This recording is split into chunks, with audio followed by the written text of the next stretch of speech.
Good evening, everyone. Just 2 years into the baseball program, the Gladstone Braves found themselves knocking on the door to East Lansing and the Division III state semifinals. But first, they had to travel downstate to Traverse City to face the Muskegon Oak Ridge Eagles. We picked this one up in the bottom of the fifth, and both teams tied at 2. Runners on second and third for Gladstone. Wild pitch for the Eagles, and in comes Nick Trudeau, who scores the go-ahead run. The Braves take a 3-2 lead. Last chance for the Eagles in the top of the seventh. David Distra pops up, and that would be Ben Schwalbach with a nice catch. Tip of the glove, and they're now 1 out away from victory. But the Eagles, they are not going away quietly. DJ Bowen, well, he would juice the bases for Muskegon Oak Ridge. But James Abriatis, he sends it straight to Schwalbach once again, who made all 3 outs in the 7th inning, and that will send the Gladstone Braves to the state semifinals for the first time in program history as they defeat Muskegon Oak Ridge 3-2.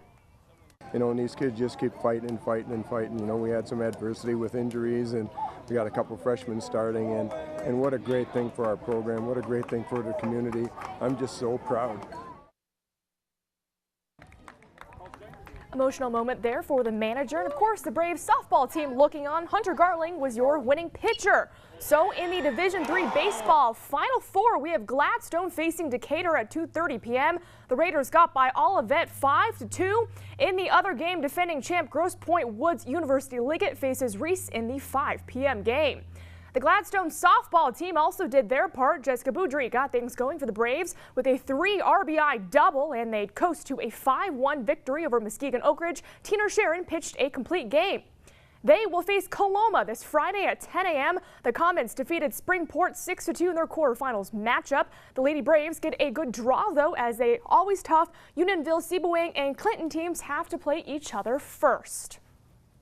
The Norway Knights also in action. They're trying to prevent Maple City Glen Lake from returning to the Division IV semifinals. We're tied at 2 in the second. Norway with the bases loaded. Garrett Benetti gets one past the first baseman. In comes Bryce Grayvald and Caleb Tinky, and they will score and tie this game up at 2. In the third, the Lakers' Austin Odziana drops one into the outfield. Glen Lake now has the bases loaded. However, Travis Moore can't help much. He pops this one up. Pitcher Mike Foll, he gets right under it to make the second out. However, Ben Schweikart is there to send runners home off this shot down the left field line. Trevor Apsey and Tristan Williams both score. The Lakers go on to win 5-2, and they move to Friday's semifinal match. The Knights end their season with a 13-9 record. Rich Mitro is returning to Lake Superior State as the assistant hockey coach. Mitro was the team's video coordinator and volunteer coach back in 2007 and also served as the assistant coach for 3 seasons. He's returning to the Sioux from France, where he spent the past 3 years coaching hockey.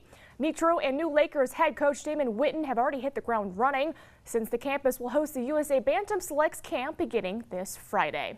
And highlights, visit our website, uppermichigansource.com. It looks like San Antonio should hang on unless Miami makes a miraculous comeback here in the closing minutes. They cut things down to 90-80, so you know they have the potential obviously to come back, but the Spurs, hopefully they will hold on and make this series a little bit more interesting. All right, thanks Lily. Coming up next, the musical Rent is coming to the Vista Theater in Negaunee. We'll have a preview coming up next.